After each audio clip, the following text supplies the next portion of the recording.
Hey, this is Georgie. Welcome to Georgie's Room of Rock. How's everyone doing out there today? Hope it's having a good week, good weekend. It's Saturday today. Obviously, well, you know, when you're watching this, it could not be Saturday. But it's the weekend, so it's nice. Done with work for the week, and weather's pretty good. Not too bad in the 70s. Waiting for the cool down to start hitting with fall.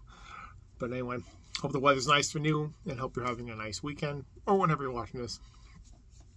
Today's video is going to be hair metal bands, hair metal albums. I actually picked 12 hair metal albums that are very commercial or very toned down. Like, I don't want to say heaviness, but like they're more like commercial. Like, you know, maybe they're chasing a commercial prize. Maybe they started out like that. The band changed maybe to get more hits and something, or more more popularity, because that's what was the time in the 80s with hair metal. There's, the whole thing with the ballads and the toning down their attitude and stuff to be more mainstream. So I picked 10 albums that are kind of like that. Maybe the band started like that. Maybe the band wasn't like that. And are these albums any good? Well, I'm going to tell you right now. This is my opinion. It doesn't mean it's yours. You can think these albums are great, or you can think they all suck.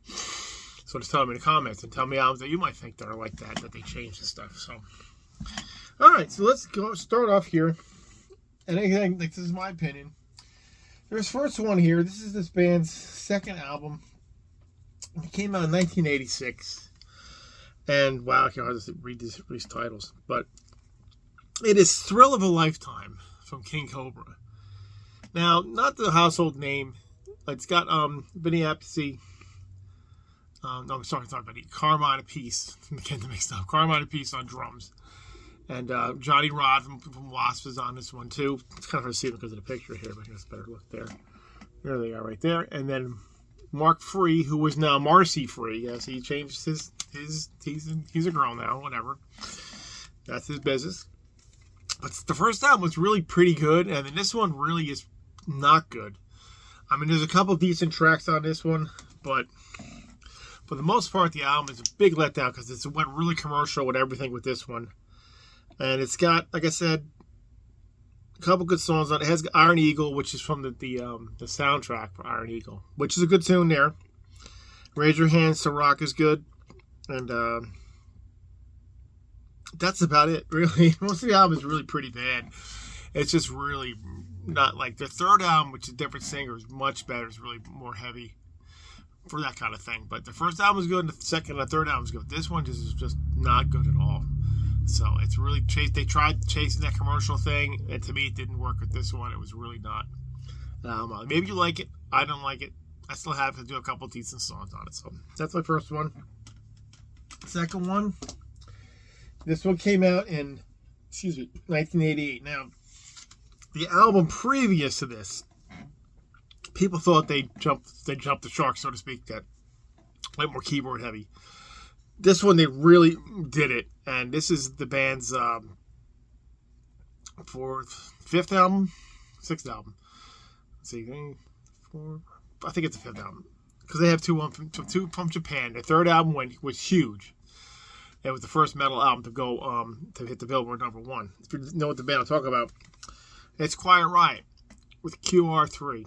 Or QR, I should say. Not QR3, but QR3 is the one previous, but QR. And this one has Paul Shortino on vocals. They kicked Kevin DuBrow out of the band, but it still got Carlos Cavazo and Frankie Banali in this one. This one is another one this does not sound like Quiet Riot. It does not sound like Mental Health. Not even Condition Critical. Kevin DuBrow was really Quiet Riot. It's the voice of Quiet Riot. The only good song, one of the songs that I do like on this one is "Stay With Me Tonight." They got songs like "Cop on the Feel," freaking terrible. "I'm Falling." This really not doesn't sound like Quiet Riot. It's another just one that isn't very good at all. It should just stopped after that. I think they had to put an album out. I think it was a contractual thing. And after this album dropped, was done, didn't do anything at all because they were done by that point.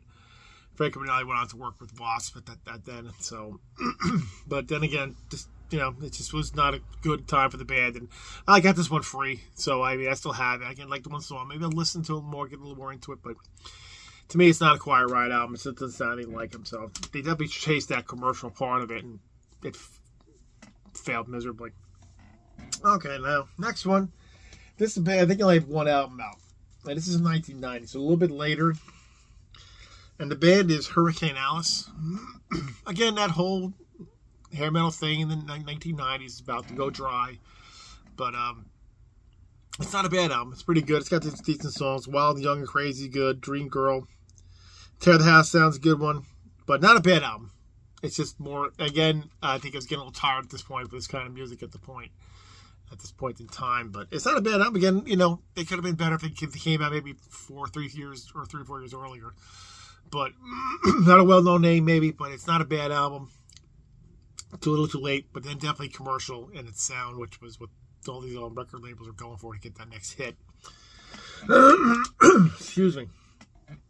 Next one is from 1992, a little bit later than that. Again, more keyboard heavy. And more commercial sounding, and it's got an awful album cover, but it's got some good songs on it, and it's Lillian Axe with Poetic Justice. So there's the guys in the back. Again, you know, a little more, less hair metal, but still more hair metal in this time. And it's a great song. So is True Believer. They do a song, what is it? No Matter What, cover song. I forgot who sings it normally, but it's a good song though. And She's My Salvation. It's a good album. I think it's a pretty good Lillian Axe album. And definitely, you know, it worked for the commercial thing for this band. So they were kind of like that anyway. They kind of changed over the years a little more. They're still around. I think they're still around. But definitely not a bad album. But definitely chased that commercial kind of feel for the album. So there you go. This one, next one, is from '84. And this is a good album. Like half is really good. The other half is just okay. But this is their sound. This is what they always sounded like. And this is, I mean, they're still around, but I think they're still around, but they have a different lineup now. But this is Sign In Please from Autograph. Steve Plunkett, who was the singer, who's not in the band anymore, who wrote I think he wrote the song for Seventh Heaven or something like that. I think it was something like that. I think it was that. But the song, Turn Up the Radio, awesome song. It's a freaking awesome song. It really is good. Very commercial, very, very, you know, catchy. 19 and Nonstop, another one good. Center to Me is another great one. Cloud 10, a silly song. I really like that one. And My Girlfriend's Boyfriend Isn't Me, another good one. And In the Night, it's got actually, most of the songs are pretty good. I shouldn't say the half is okay. Most of it's pretty good. So Autograph, Sign In Please, very commercial, but that's what they're going for, very keyboard heavy. Really like it though. It's a good one. Autograph's first album, I believe it's the first one. Sign In Please, good stuff there. Weird video though for Turn On the Radio. Turn Up the Radio. All right, next one here is from '87, and for a band that's looked crazy for the time, I guess more not crazy, but you know, the makeup and the theatrics and the way they were more metal. The first album was more metal, then they went on to a little less metal, but still heavy, and then they went to commercial success, and then a drop. And this was the final one, which is supposed to be a solo album with the makeup totally dropped. Twisted Sister's Love Is for Suckers. This one definitely amps up the commercialism, but it was supposed to be a Dee Snider solo album, so that's why I sounded like this. But it's got one of my favorite Twisted Sister songs on this is Wake Up the Sleeping Giant. I absolutely think it's a great, great song. They never released that as a single. They did Hot Love as a single, which isn't good, which is bad. This isn't bad at all. I like Love for Suckers. I think that's the cover song too for some reason. I think it is. But it's good though. Like that song. Me and the Boys, One Bad Habit, a little silly, but I like it.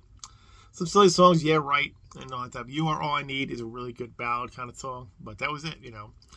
That was the thing for the time. But definitely, this is not Under the Blade at all. Definitely different. I do like the album cover is kind of silly, but I kind of like the album cover. It kind of works for the music. But definitely not Under the Blade or You Can't Stop Rock and Roll. Even Stay Hungry. But still, I like the album. I think it's good. So that's my opinion. You might think the album totally blows ass. I mean, that's your opinion too. Next one that totally went to the commercial thing. And this was from 1980. Or is it 87? My favorite band. I'm wearing the shirt. Crazy Nights. Were produced by Ron Nevison, which I think he produced from Wrong Tom Wrong. I think he produced Ultimate Sin for Ozzy. And they were waiting for this guy to produce this album. For some reason, they were waiting for him. And he just like made it such a keyboard album. Because, I mean, Asylum before this was a lot heavier, a lot more balls to it. And then they went the whole, like, you know, not such a well-produced album, Hot in the Shade. But this one's very produced and overproduced, in my opinion. But Crazy Crazy Nights is a great song. And so is No, No, No, another good one. I used to like Bang Bang You. Now it's kind of a stupid song. But never liked My Way too much. Turn on the Night. I love Turn on the Night. Love my favorite song on is probably Turn on the Night. And Thief of the Night's good songs by Gene too. Gene didn't put the best songs together in his time period. But look at Paul, try to look at all, you know, whatever. So ridiculous looking, but it's still Kiss. You know how I feel. I love the band, so. But this is definitely not their shining moment, even though it's got some shining. It's Reason to Live, another big ballad in here, another good tune. So, you know, it's good though. Great, no, but good. All right, this one here was from 87, and this one was. This band is not a hair metal band, but this is, I don't care anyone, this is a hair metal album. And it sounds like it. They waited years to put this together. A lot of problems. Drummer had an accident, lost his arm. Get Def Leppard Hysteria came out. And even though the band says we're not a hair metal band, Steve Elliott, Joe Elliott says we're not a hair metal band. Well, this is a hair metal album. I'm sorry, but it is. It's mostly just very polished songs. I love the song Women. Animal's a good tune. Love Bites, it's a good song. It's very sappy, but it's okay. Portsmouth Sugar Me, overplayed to death, but it's still a good song. I love Armageddon. The heaviest songs on here are Gods of War, Don't Shoot Shotgun, and Run Riot. And then you got another Hysteria song, which is the song Hysteria, which is very commercial. Excitable, very weird, but it's a pretty decent song. Love and Affection, not a big fan of that one. Huge one. And they hit the mark with this one for commercials. They sold millions of copies for this album. So I guess they did the right thing for them. But if you're looking for Out Through the Night or High and Dry or even Pyromania, it's not on here. Although Women is sounds a little bit like it. And so does Gods of War and Run Riot and all that. But otherwise, the album's very commercial. But they did well for it. The album did well for them. It definitely worked for them. So, but again, not a hair metal band, but it's still a hair metal album. All right, next one. I did a little bit more drop in quality for commercial prize was from 19, where is it? Did I write it down? 85. Long Way to Heaven from Helix. And yeah, not that many heavy songs on this one. Kids Are All Shakin' is pretty heavy. Go with Deep Cuts the Knife, a great ballad. Long Way to Heaven, again, the top track is good. House of Fire is good.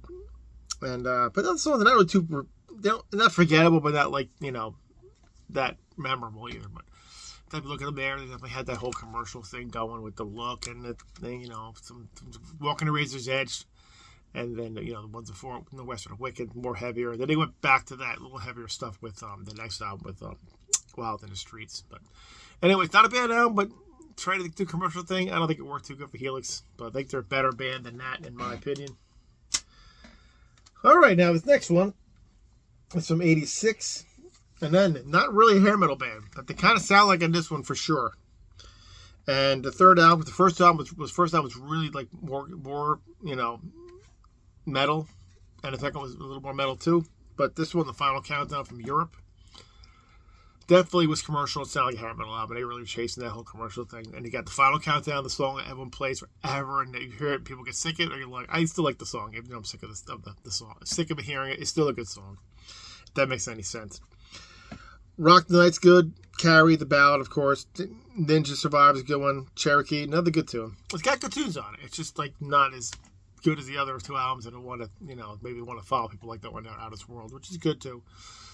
A little bit heavier than this one, of course, but this one's basically their commercial thing. But it's still a good album, so it did sell lots of copies of this one. So they did, I guess for them, financially, did the right thing.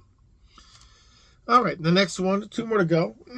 This one came out in 1988, and their last album before this one really was their hit album. And then they tried to, I guess, kind of do it again, but a little more lighter. You know, some pretty good tracks on this one. Stripers, In God We Trust. Definitely with the hair a little higher here. And, you know, the songs aren't quite as good. Although I like the song, Always There For You. Keep the Fire Burning, good tune there. The Writings on the Wall is a heavy song on here. The Rain also is a pretty heavy song too. Then most of it's just pretty, generic in my opinion, but not a bad album either, but definitely not To Hell with the Devil, which is probably the heaviest one, or not their best album in my opinion still is To Hell with the Devil. Amongst them, the new ones are really heavy. They're really good, but back then this was really more commercial. So there you go. And the last one is they started out like this, and this album was I don't know how well it did commercially, but it's a commercial sounding album. Got the hooks in it. Danger, Danger. They're self-titled, and got Ted Poley on vocals here. Naughty Naughty, that was on MTV a lot, so it did do well for them. That Saturday Night is a great tune. Don't Walk Away, great ballad. Bang Bang and Rock America, awesome tunes there. One Step from Paradise, another really good ballad though. So I think it did pretty well for them. I don't know how well it did, but the next album's kind of the same thing, but this one's a lot better than that one. So Danger, Danger here. That is the final one I'm talking about here. About these commercial albums, bands that try to chase that whole commercial prize.